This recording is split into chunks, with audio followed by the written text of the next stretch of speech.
네, 자 시장의 핵심 이슈와 또 유망주 함께 알아보도록 하죠. 최성민의 바이앤바이 유한타증권 청담센터의 최성민 이사 자리하셨습니다. 안녕하세요. 네, 안녕하십니까. 네. 자, 요즘 시장의 화두가 또 2차 전지 전기차인데 오늘은 네네. 수소차에 대해서 또 이야기를 가져오셨네요. 네, 그렇습니다. 뭐 지금 현재 코스닥과 코스피의 수준을 보면 밸류에이션도 조금 꽉 차 있는 수준이고 좀 피로도가 좀 있습니다. 게다가 뭐 중국과 미국과의 관계가 뭐 지금 방송을 들으셨지만 조금 뭐 만만치가 않지 않습니까? 그래서 이제 지수의 수준을 놓고 봤을 때는 뭐 지금 20~30% 성장하는 이런 종목들은 거의 주가에 반영이 됐다. 뭐 이렇게 좀 보는 게 맞는 것 같고요. 시장은 똑똑하기 때문에 제가 오늘 말씀드릴 회사는 진입 장벽이 굉장히 높고 세계적인 기술을 보유한 회사. 이런 회사만이 이 지수대에서는 좀 살아남을 수 있다라는 것입니다. 그래서 현재까지 소위 수소 섹터의 대장이라고 불렸던 그런 회사들이 좀 있는데 그중에 이제 기술력이 좋은 회사를 좀 소개 말씀드리겠습니다. 네, 알겠습니다.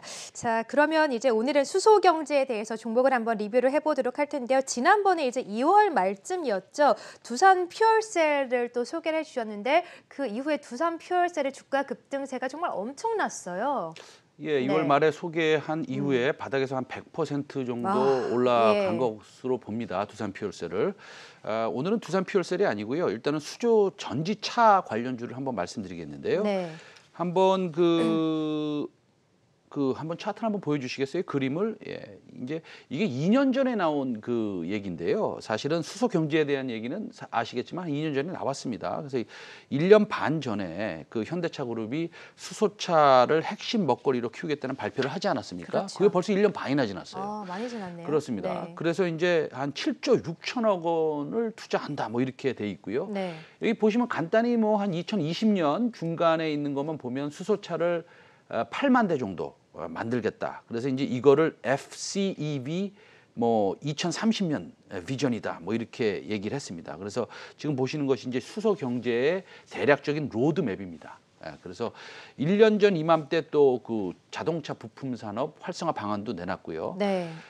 어쨌든까지 2020년 2년까지 사실은 원래 15,000대였는데 이걸 8만 대로 늘리겠다 이런 얘기를 한 기억이 납니다. 그렇죠? 네, 예. 그렇군요. 이런 정책이 나왔던 게 벌써 1년이나 지났군요. 더 지났습니다. 네, 이런 정책이 또 나옴과 동시에 네. 또 수소차 관련된 종목들이 일제히 또 강세 나타내는데 또 최근에는 그린뉴딜과 함께 또 수소차, 수소 경제도 함께 주목을 받고 있는 것 같아요. 네, 이게 21대 국회 개원 즉시 그린 뉴딜 기본법을 제정할 것으로 보고 있는 것이죠. 예, 지금 보고 있는 것이고 유럽은 우리나라와 비교하면 우리나라도 굉장히 그린딜을 강하게 지금 추진하고 있는데 유럽은 더하죠. 유럽은 너무 심하게 강하게 하는 것 같습니다. 예, 유럽 연합에서는 그린 이런 딜 사업을 반드시 가야 될 사업. 그다음에 경기 부양의 핵심 수단으로 이제 내세웠습니다. 그래서 결론적으로 예상보다 수소 시대가 우리가 예전에 생각하던 것보다 좀 일찍 개화를 할 것으로 보고 있고요.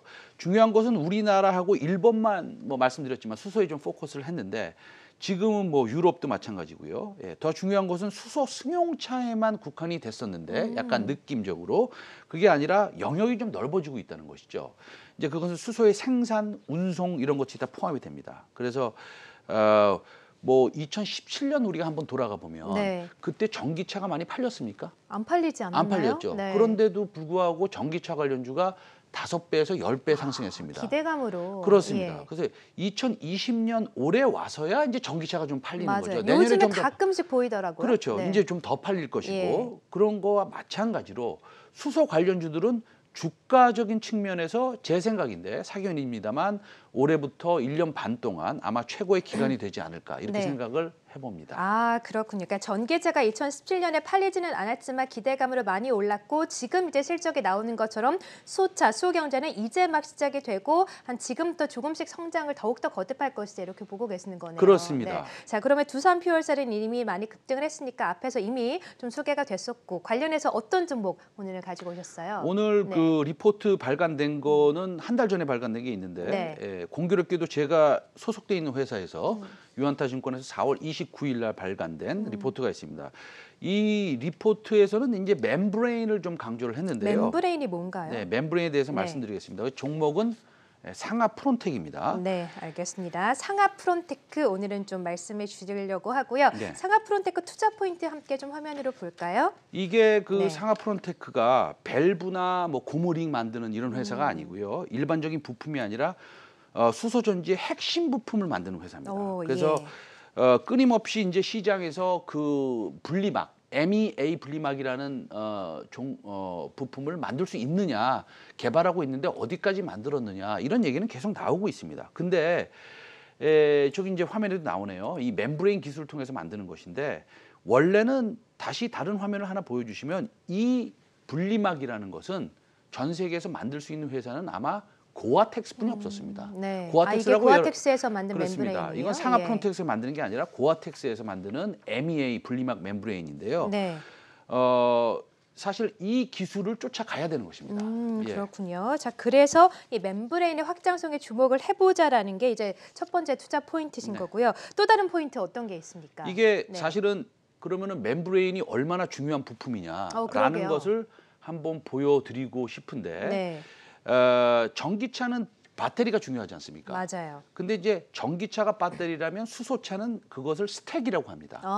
그러니까 전기차의 배터리 같은 역할을 하는 것이군요. 그렇습니다. 네. 그래서 스택의 초핵심 부품이 사실은 불 속의 광화막 MEA 멤브레인인데요. 준비된 표를 한번 보여주시면 네. 과연 그러면 얼마나 중요하느냐. 수소차의 원가를 보면 스택이 40%를 차지합니다. 그렇군요. 그러니까 스택이 전부 다다라고 네. 말씀드릴 수 있죠. 그럼 스택에서 제일 많이 어떤 부품이 차지하느냐 오른쪽을 보시면 MEA라는 저 분리막이 43% 차지합니다.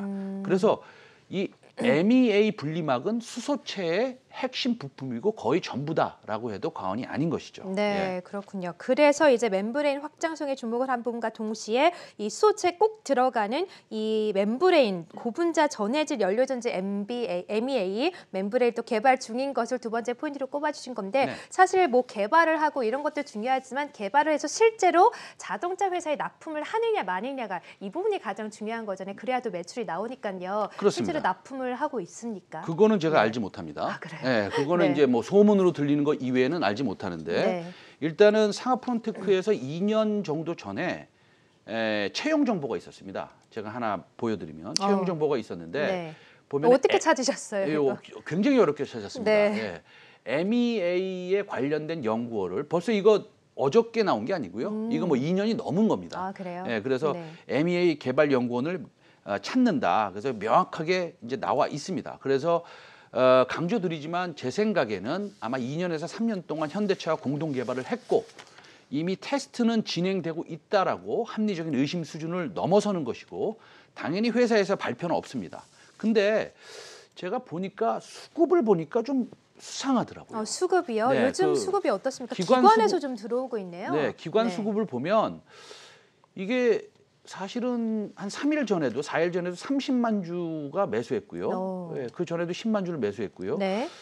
좀 의심이 갑니다. 그래서 뭐 그들이 알고 있는 것을 우리가 모르고 있는 것인지 가령 예를 들어서 현대차에서 수소차에 대한 계획이 차질없이 나오고 네. 예를 들어서 고아텍스에서 지금 공급을 받고 있는 이 분리막 네. 대신 상하 프론테크의 분리막 납품이 된다면 이게 실적이 뭐 지금 상상하고 있는 것보다는 훨씬 더 올라갈 것이고 네. 앞으로 2017년에 전기차가 기대감으로 한 5배에서 10배 정도 간 그거와 같이 큰 기대를 가지고 주가가 움직일 수도 있다라고도 봅니다. 근데 네. 이런 시총에 머물 수 있을 수는 없습니다. 네, 네. 그렇군요. 네. 현대차 이야기를 또 해주셨는데 또 최근에도 현대차 지난주에 이제 말씀해주셨던 것처럼 현대차 부회장과 또 삼성 부회장이 또 만나서 네. 전기차에 대한 또 협업을 했잖아요. 네. 그런 면에서 봤을 때 현대차가 또 수소차에 대한 비중을 좀 줄이는 거 아닌가 이런 의구심도 들던데 이 부분에 대한 또 의문점은 없을까요? 그렇진 네. 않을 거라고 봅니다. 네. 예, 수소 경제라는 것은 사실은 우리가 영원히 쓸 수 있는 물을 분리해서 수전의 방식이라고 하는데 그걸 통해서 수소를 만드는데 네. 지금은 오늘은 수소차에 대해서만 좀 강조를 했는데 수소를 만드는 이 수전의 방식을 하고자 하면 또 이 분리막이 필요합니다. 대형 분리막이 필요한 것이죠. 네. 그래서 수소를 만들고 수소를 사용하고 수소를 운송하고 수소차를 운영하는 데 있어서 필요한 것이 이 고아텍스에서 현재 만들고 있는 이 MEA 분리막인데 이것을 아마 현대차와 상하프론테크가 연구 개발을 끝내고 지금 테스트 중인 것으로 그렇게 알려져 있는데 네. 아마 이것이 성공적으로 납품이 돼서 대량 생산이 된다면 상하프론테크는 아마 조금 리레이팅이 되지 않을까라는 생각도 해봅니다. 네, 그렇군요. 자, 그럼 마지막으로 상하프론테크 점수 한번 내주실까요? 네, 상하프론테크는 뭐 그린딜이 일단은 국회를 6월 달에 통과하고 싶고 네. 제 생각엔 네. 그다음에 7월 하고 달에 싶고. 네, 네. 7월 달에 또 수소 경제에 대한 발표가 또 있을 거라고 예상이 되고 예. 그래서 시의성 굉장히 좋습니다. 만점 드리고요. 그다음에 모멘텀도 좋습니다. 네, 그래서 최종 알겠습니다. 평가는 만점 드리겠습니다. 네, 자 오늘은 수소경제 수혜주라고 할 수 있죠. 상하프론테크를 기대주로 한번 제시해 주셨고요. 지금까지 최성민 이사와 함께했습니다. 고맙습니다.